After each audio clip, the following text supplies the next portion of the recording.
नमस्कार विद्यार्थियों। आज हम लोक प्रशासन के अंतर्गत नौकरशाही के बारे में बात करेंगे और इसके बाद अगली क्लास में हम इसके साथ साथ लोक सेवा की भी बात करेंगे। तो सबसे पहले हम बात करते हैं नौकरशाही के बारे में। लोक प्रशासन के साहित्य में नौकरशाही शब्द जितना सुपरिचित तथा सामान्य प्रयोग में आने वाला शब्द है, उतना ही यह बदनाम तथा अप्रिय भी है। अर्थात जो ही हम नौकरशाही शब्द का उपयोग करते हैं तो हमें एक तरह से ऐसी चीज़ दिमाग में घर कर जाती है कि नौकरशाह भ्रष्टाचार से लिप्त होंगे, अनेकों कामों को रुकवाने में रोके रखने में अपनी भूमिका निभाते होंगे, कोई काम बिना किसी लेट लतीफ़ी के नहीं करते होंगे। तो ऐसी धारणाएं हमारे मन में घर कर जाती हैं, आ जाती हैं, और ये लोक सेवकों के व्यावहारिक जीवन को अपने अर्थ में एक नया कलेवर बनाने में काम करते हैं। कर्मचारीगण अपने पद के दायित्व का निर्वह करते हुए एक विशेष प्रकार का आचरण करते हैं। इन नौकरशाही की संस्थागत रूप, रचनात्मक तथा संगठनात्मक एवं संरचनात्मक पहलू को कार्मिक प्रशासन के रूप में जाना जाता है। नौकरशाही का अर्थ एवं प्रकृति। नौकरशाही, अब पहले हम सबसे बड़ी बात करते हैं कि नौकरशाही, कई बार आपके 2 नंबर का प्रश्न आ जाता है कि नौकरशाही के बारे में 20 शब्द लिखिए। तो नौकरशाही एक अंग्रेजी पर्यायवाची शब्द है, ब्यूरोक्रेसी। नौकरशाही का अंग्रेजी पर्यायवाची शब्द क्या है? ब्यूरोक्रेसी, जो कि फ्रांसीसी भाषा के ब्यूरो शब्द से लिया गया है और इसका अर्थ एक विभागीय उपसंभाग अथवा विभाग से लिया जाता है। ये प्राय सरकारी विभाग का एक परिचायक है। फ्रांस में इस शब्द का प्रयोग ड्रॉवर वाले मेज अथवा लिखने की डेस्क के रूप में प्रयोग किया जाता है। इस डेस्क पर ढके कपड़े को ब्यूरल कहा जाता है तथा इसी के आधार पर निर्मित ब्यूरो शब्द सरकारी कर्मकारियों का परिचायक था। आगे चलकर इसका प्रयोग विशेष प्रकार की सरकार को चलाने के लिए संभवतः फ्रांसीसी क्रांति से पूर्व फ्रेंच सरकार के लिए किया गया। 19वीं शताब्दी में इसका राष्ट्रकारी प्रयोग सारे यूरोप में किया जाने लगा। जहाँ जहाँ सरकार में निरंकुशता, संकुचित दृष्टिकोण तथा सरकारी अधिकारियों की स्वेच्छाचारिता दिखाई पड़ी, वहीं उसे नौकरशाही कहा जाने लगा। अर्थात इस नौकरशाही का जो इतिहास है वो एक इसके शब्द से है, और जो नौकरशाही अंग्रेजी शब्द ब्यूरोक्रेसी से लिया गया है, जो फ्रांसीसी शब्द ब्यूरो से बना हुआ होता है, और इसे फ्रांसीसी शब्द में ड्रॉवर वाली मेज या लिखने की डेस्क के रूप में इसका प्रयोग किया जाता है, जिसके ऊपर एक ब्यूरल नाम का कपड़ा रखा होता है, और इसी से ब्यूरोक्रेसी पड़ गया। धीरे धीरे इसकी भावार्थ नियमों का कठोर पालन, अनुत्तरदायित्व, जटिल प्रक्रियाओं तथा निहित स्वार्थों से लिया जाने लगा। अर्थात कालांतर में इसका अर्थ थोड़ा नेगेटिव होता गया। द्वितीय महायुद्ध के पश्चात इसे पार्किंसन कानून की प्रतिमूर्ति मान लिया गया, जिसका संकेत नौकरशाही द्वारा सत्ता, साम्राज्य निर्माण, साधनों का अपव्यय, उदासीनता, आत्मप्रसार आदि दुष्प्रभावपूर्ण प्रवृत्तियों से था। एनसाइक्लोपीडिया ब्रिटेनिका के अनुसार जिस प्रकार तानाशाही का तानाशाह का तथा प्रजातंत्र का जनता का शासन होता है, उसी प्रकार ब्यूरोक्रेसी का अर्थ ब्यूरो का शासन। रॉबर्ट स्टोन के अनुसार इस पद का शाब्दिक अर्थ कार्यालय द्वारा शासन या अधिकारियों द्वारा शासन है। सामान्यतः इसका प्रयोग दोषपूर्ण प्रशासनिक संस्थाओं के संदर्भ में किया जाता है। नौकरशाही संगठनों में लाल फीताशाही, कठोर नियम और कार्यविधि पर जोर दिया जाता है।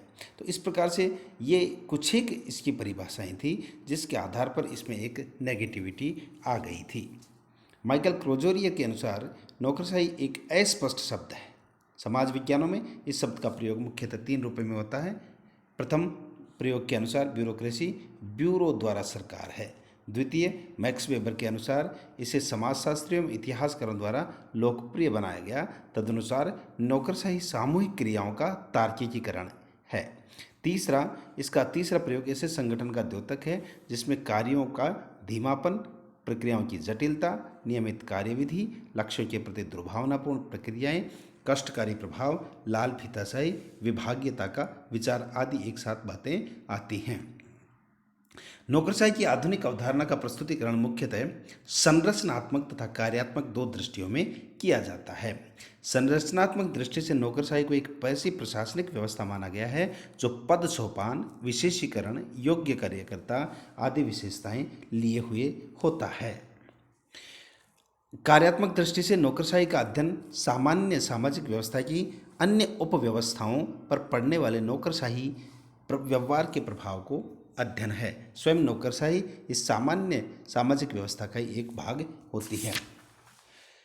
एफ.एम. मार्क्स ने कहा है कि पद सोपान, क्षेत्राधिकार, विशेषीकरण, व्यावसायिक प्रशिक्षण, निश्चित वेतन एवं स्थायित्व को नौकरशाही संगठन की विशेषताएं स्वीकार की गई हैं। अब हम नौकरशाही के लक्षण अथवा विशेषताओं के बारे में बात करेंगे। कार्ल फ्रेडरिक ने नौकरशाही के 6 लक्षण बताए हैं, जो इस प्रकार हैं। कार्यों का विभिन्नीकरण अर्थात कामों का बंटवारा, डिफरेंशिएशन ऑफ फंक्शंस, पद के लिए योग्यताएं। नौकरशाही में जो पद होगा उसके लिए योग्यताओं का निर्धारण कर दिया जाता है। तीसरा है पद सोपान क्रम का संगठन तथा अनुशासन, अर्थात जो पद सोपान होगा कि कौन सा अधिकारी किस अधिकारी के अधीनस्थ होगा, उसका एक क्रम और उसका अनुशासन बंधा हुआ रहेगा। चौथा है कार्य रीति की वस्तुनिष्ठता, अर्थात जो उद्देश्य हमें प्राप्त करने हैं उनके बारे में विशेषज्ञता होती है। लाल फीताशाही, अर्थात जो भी काम होगा एक विशेष पद्धति के अनुसार एक विशेष प्रोसेस से ही किया जाएगा। अगला है प्रशासकीय कार्य के संबंध में गुप्तता, जो भी प्रशासनिक कार्य हैं वो ऐसे ओपनली नहीं बताए जाते। इस आधार पर जो 6 लक्षण बताए उसके आधार पर नौकरशाही के कुछ एक प्रमुख लक्षण होते हैं। एक, कानून व नियम में अटूट विश्वास, अर्थात इसके अंतर्गत नौकरशाही के अंतर्गत रूल्स का ज़्यादा फॉलो किया जाता है, नियम कानूनों को ज़्यादा फॉलो किया जाता है। दूसरा है प्रत्येक पद के लिए निर्धारित सत्ता, जो अधिकारी जिस काम को देखता है वो उस पर अपने आप को सर्वे सर्वा मानते हुए उस काम को करता है। तीसरा है प्राविधिक की विशेषता, अर्थात नौकरशाही में जो काम एक विशेष ढंग से होता है, वर्षों से जो संगठन काम करता है उस संगठन की अपनी एक अलग विशेषता बन जाती है। अगला है सत्ता का आधार राज्य व शासन का कानून, जो भी नौकरशाहों को सत्ता मिलती है वो राज्य के कानूनों के आधार पर ही प्राप्त होती है। अगला है आजीविका अर्जित करने वालों का समूह, नौकरशाही के जो सदस्य होते हैं वो लोक सेवक में भर्ती नहीं हुई हैं, उनको समाज सेवा करनी है, उनका उद्देश्य तो आजीविका का अर्जन करना होता है। लोक सेवक के लिए घर से नहीं निकलते, अर्थात इसमें जो लोक सेवक होते हैं वो एक ऐसा नहीं कि वो सेवा करने के लिए पैदा, उनको खुद का घर भी चलाना होता है।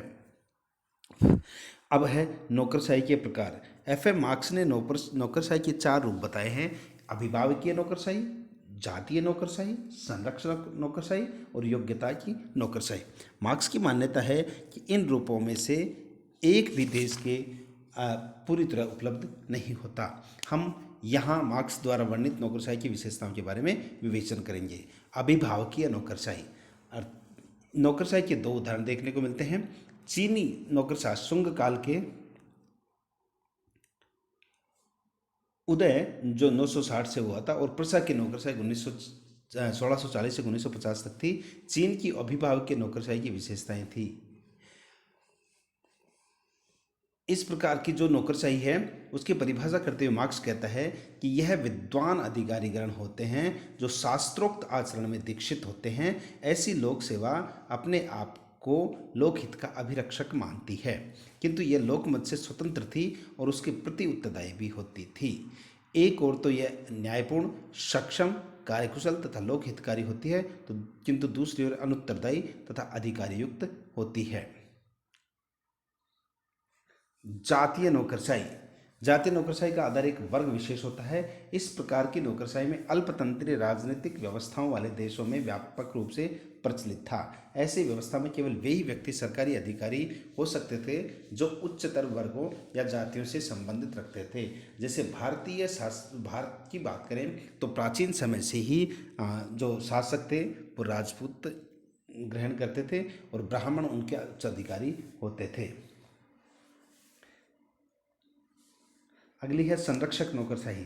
यह नौकरशाही का वह रूप है जिसमें लोक सेवकों की नियुक्ति उनकी तुलनात्मक योग्यता के आधार पर नहीं की जाती, पर नियोक्ता और प्रत्याशियों की राजनीतिक संबंधों के आधार पर होता है, और इसको एक लूट पद्धति के आधार पर भी माना जा सकता है। इसका जो घर है, परंपरागत घर है, वह अमेरिका है। इस तरह की लोक सेवा का अस्तित्व वहाँ होता है जहाँ सरकारी पद पर नियुक्त किसी व्यक्ति अनुग्रह या राजनीतिक पुरस्कार के रूप में उसकी नियुक्ति की जाती है। कभी कभी हमें हमारे जो सरकार है, उन सरकार के द्वारा किए जाने वाले नियुक्तियां भी एक तरह से संरक्षक नौकरशाही के भी उदाहरण प्रस्तुत करती हैं। योग्यता नौकरशाही।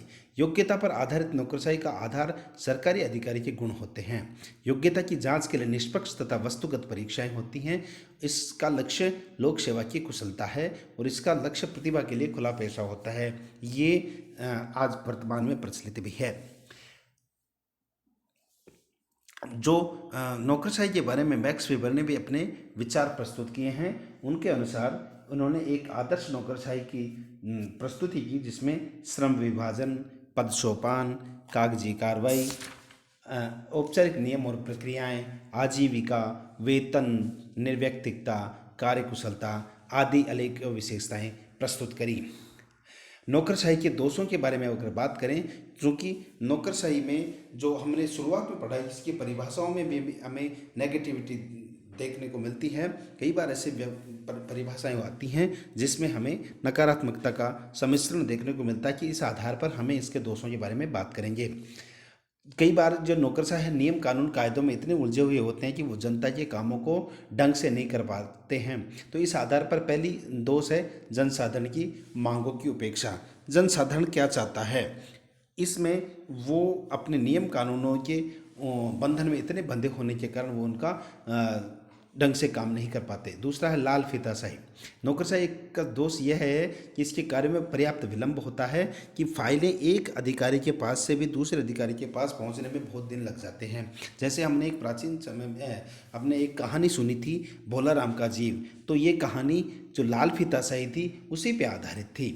तीसरा है शक्ति प्रेम, अर्थात जो नौकरशाही है उसमें कई बार जो पावरफुल व्यक्ति है उसका काम हो जाता है और जो कमज़ोर आदमी होता है वो काम नहीं करवा पाता। तो शक्ति ही प्रेम, इसके आधार पर ही हमें इसके दोष दिखाई पड़ते हैं।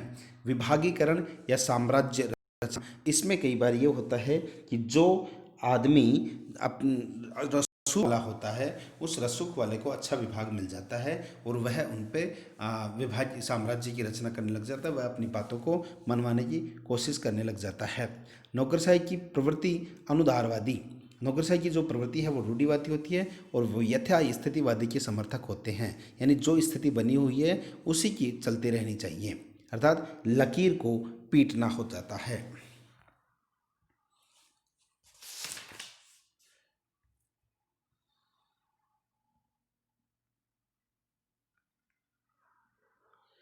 अगला है नवीन निरंकुशता।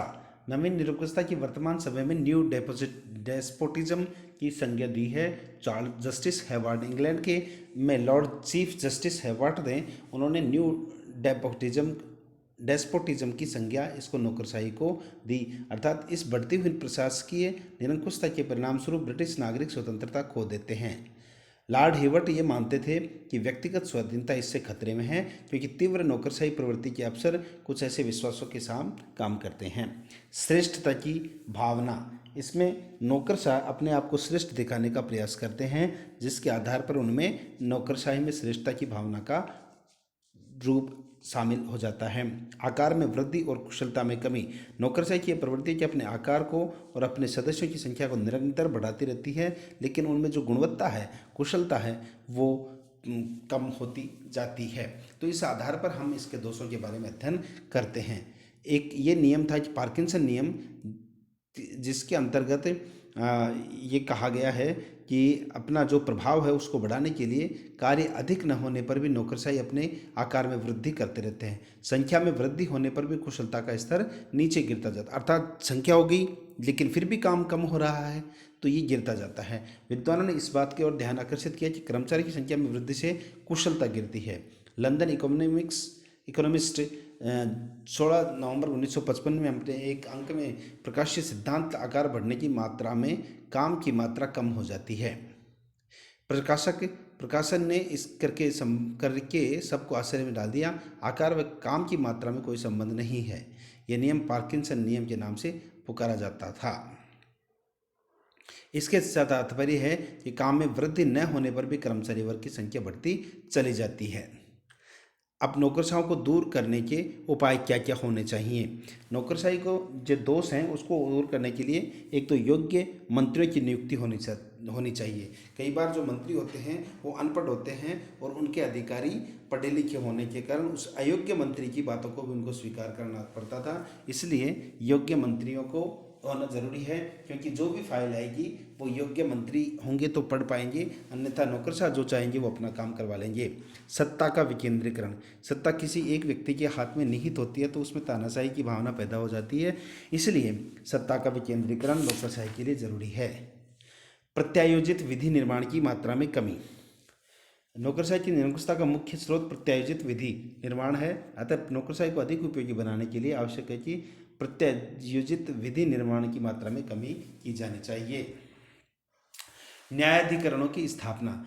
कोई भी काम हो उसमें अगर कमी हो तो उसको जांच करने के लिए न्यायाधिकरणों की स्थापना की जानी जरूरी है, ताकि किसी भी प्रकार का कोई गफलत हो तो उस गफलत को न्यायाधिकरणों के माध्यम से दूर किया जा सकता है। इस आधार पर हम नौकरशाही का अध्ययन करते हैं। धन्यवाद। कल हम बात करेंगे लोक सेवा के बारे में।